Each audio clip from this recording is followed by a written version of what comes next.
네, 오늘 묵상 간증 예수께서 이르시되입니다. 저에게는 올해 98세이신 외할머니가 계십니다. 저는 어릴 적 잠시 외할머니 댁에 맡겨져 할머니의 사랑을 듬뿍 받으며 자랐습니다. 그래서 저는 항상 외할머니의 구원이 이루어지길 기도했습니다. 그러나 외할머니가 예수 없이도 워낙 긍정적이고 밝으신 데다가 사업 실패 후 가족을 버리고 떠난 사위인 저희 아버지가 교회를 다녔다는 사실 때문에 외할머니는 복음을 듣기를 거부하십니다. 제가 교회에 가자고 말을 꺼낼 때마다 돌아오는 거절에 난 원래 설득력이 없어 더는 못하겠다며 쉽게 지치곤 합니다. 그런데 오늘 본문에서 유대인들이 예수님의 말씀을 못 알아듣고 자꾸 딴소리를 해도 주님은 포기하지 않으시고 자신이 하나님이 보내신 그리스도임을 이르시고 또 이르십니다. 이 말씀을 묵상하면서 예수님을 믿지만 여전히 유대인 같은 모습이 제게 있음을 돌아보게 되었습니다. 저는 중학생 때부터 교회를 다녔으나 세상 성공을 쫓느라 예수님이 어떤 분이신지 알지 못했습니다. 그러다 대학생 시절 섭식장애를 겪으면서 말씀이 들리기 시작했습니다. 고난 가운데 저의 죄와 수치가 드러날수록 예수님의 사랑이 절절히 와닿으며 성경의 구속사가 깨달아지는 은혜를 받았습니다. 그러자 죽을 것 같았던 섭식장애도 말끔히 낫고 믿는 형제와 결혼하여 사랑스러운 두 자녀까지 얻는 복을 받았습니다. 이렇게 하나님이 영육간에 축복해 주셨는데 제게 맡기신 한 영혼을 더 이상 외면하면 안 되겠다는 생각이 듭니다. 그럼에도 저는 여전히 교회 소그룹 모임에서 지체들의 이야기를 듣다가 유대인같이 판단하고 표정만 바랄 때가 있습니다.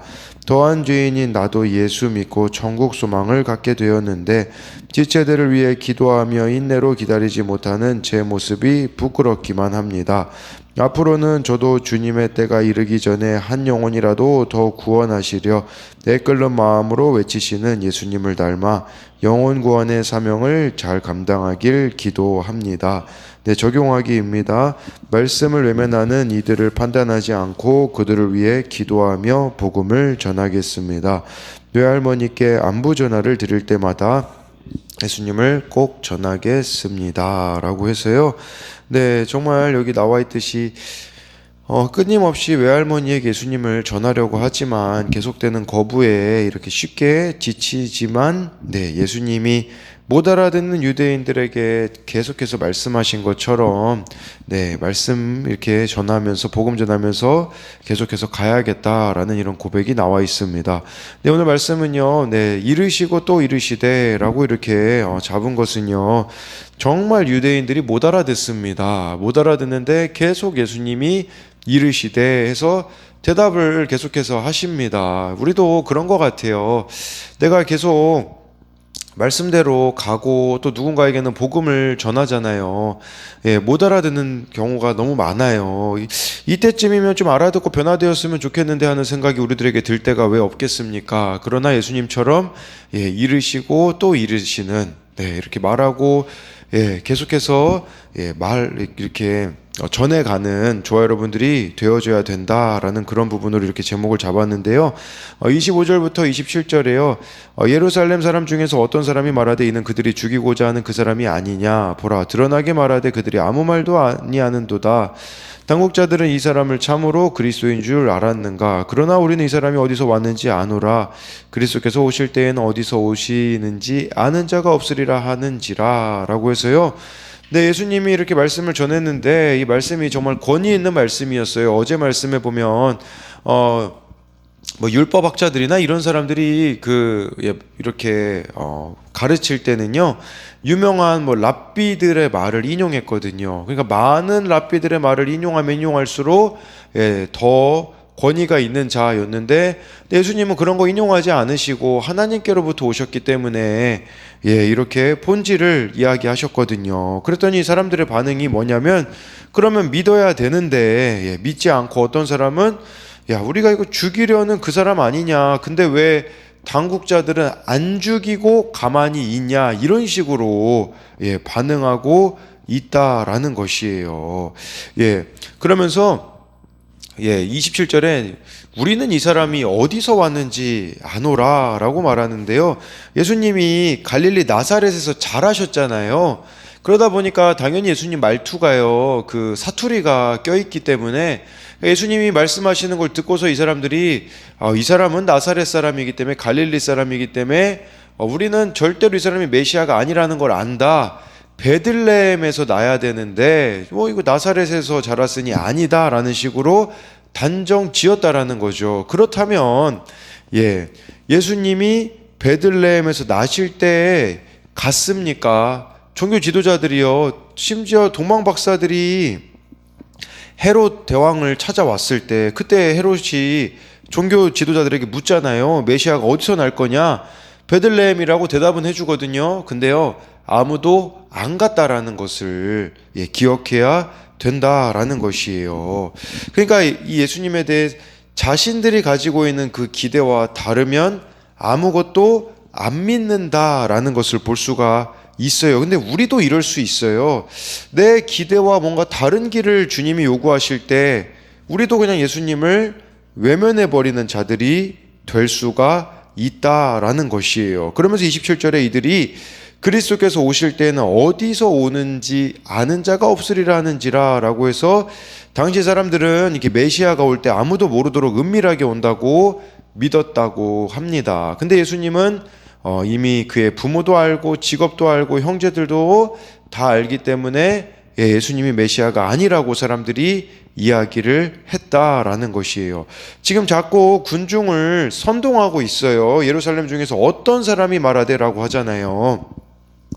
우리도 이런 군중에게 이렇게 속아 넘어갈 수 있다라는 것을 아셔야 합니다. 군중은 더 자극적인 볼거리를 찾아 선동하고 선동되기 마련이에요. 이들은 정욕을 채우는데 늘 굶주려 있는 인간의 죄악을 드러내고 있는 것 뿐이라는 것입니다. 그래서 이것에 대한 적용도요, 더 자극적인 것을 찾으려고 방황하는 일은 무엇입니까? 정말 이 예루살렘 사람 중에 어떤 사람을 말하는 거죠. 이 사람이 이렇게 예수님을 죽이려는데 목적을 두고 있는 걸 볼 수 있지 않습니까? 왜 당국자들 안 죽이고 있냐? 이렇게 말했잖아요. 내 정욕을 채우려고 남들을 부추기거나 부추김을 당하는 일은 없습니까? 그냥 자기만 안 믿으면 되는데 이렇게 선동하고 있는 무리를 향한 질문이라고 할 수 있죠.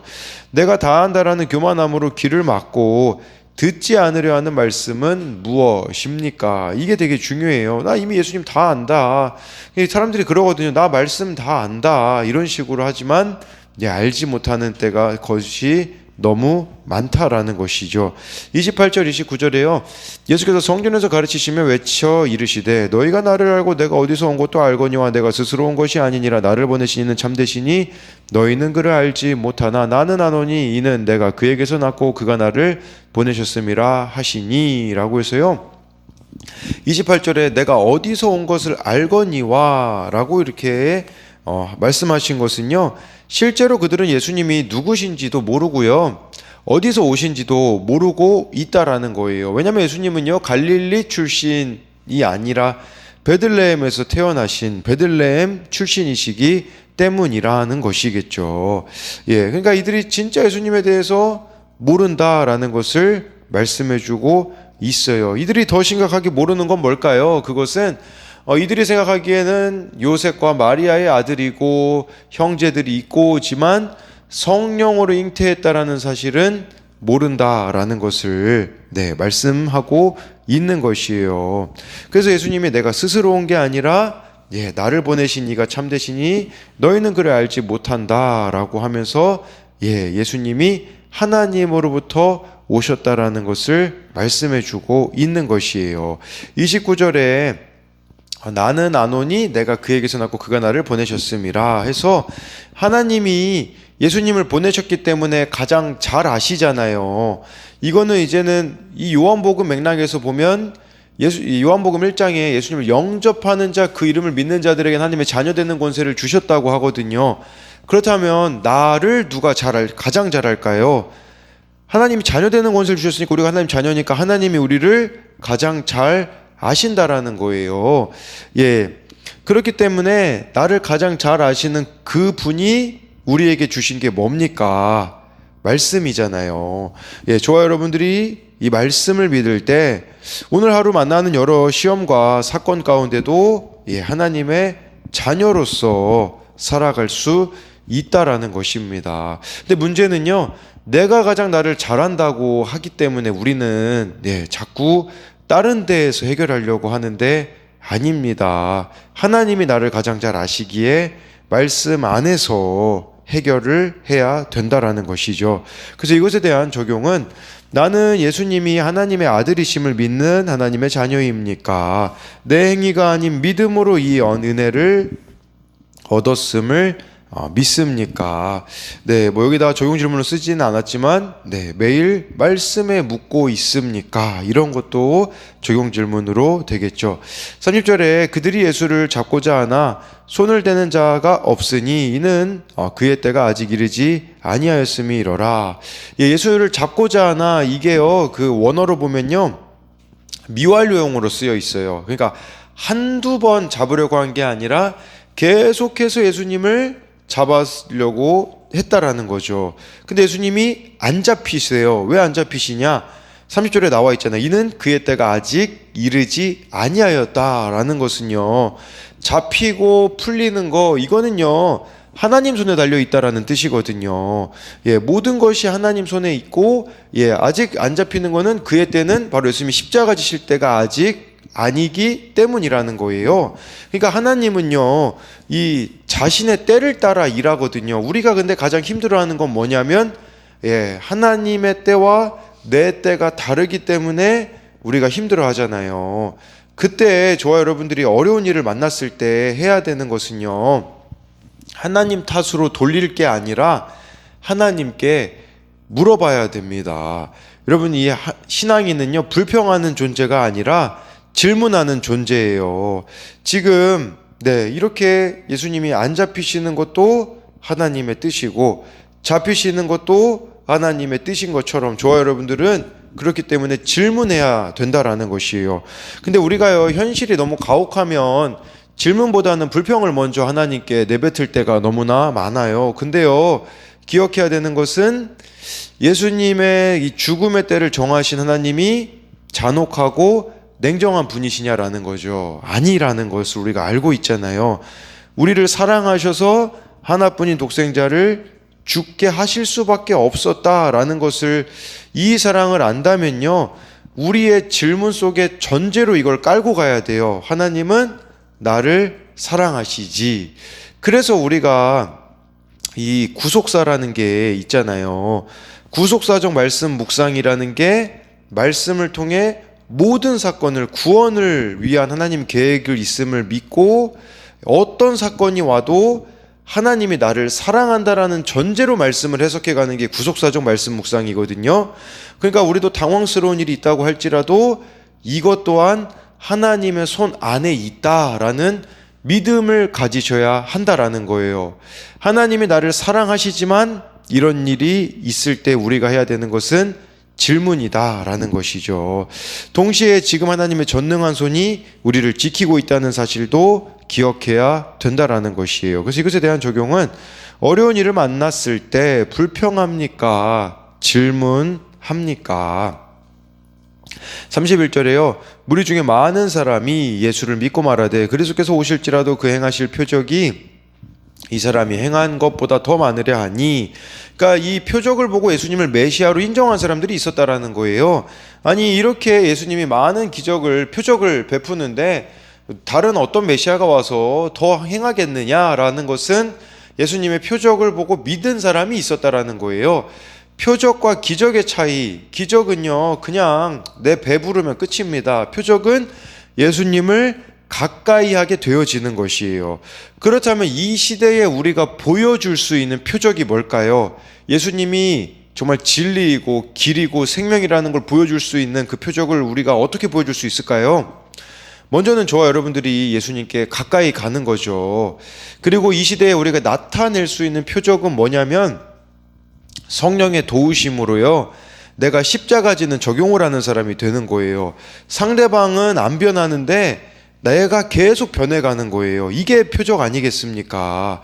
인간적인 성품으로는 할 수 없는 것을 성령의 도우심으로 해내는 것이 예수 믿는 우리들이 보여줄 수 있는, 세상에 보여줄 수 있는 표적이다라고 할 수 있습니다. 그래서 이것에 대한 적용도 성령의 도우심으로 성품으로는 할 수 없는 십자가 지는 적용을 해본 적이 있습니까? 네, 좋아요 여러분들이, 이게 바로 표적을 보여주는 삶이라는 거예요. 성품을 넘어서야 합니다. 정말 32절 말씀 보면요, 예수에 대하여 무리가 수군거리는 것이 바리새인들에게 들린지라 대제사장들과 바리새인들이 그를 잡으려고 아랫사람들을 보내니.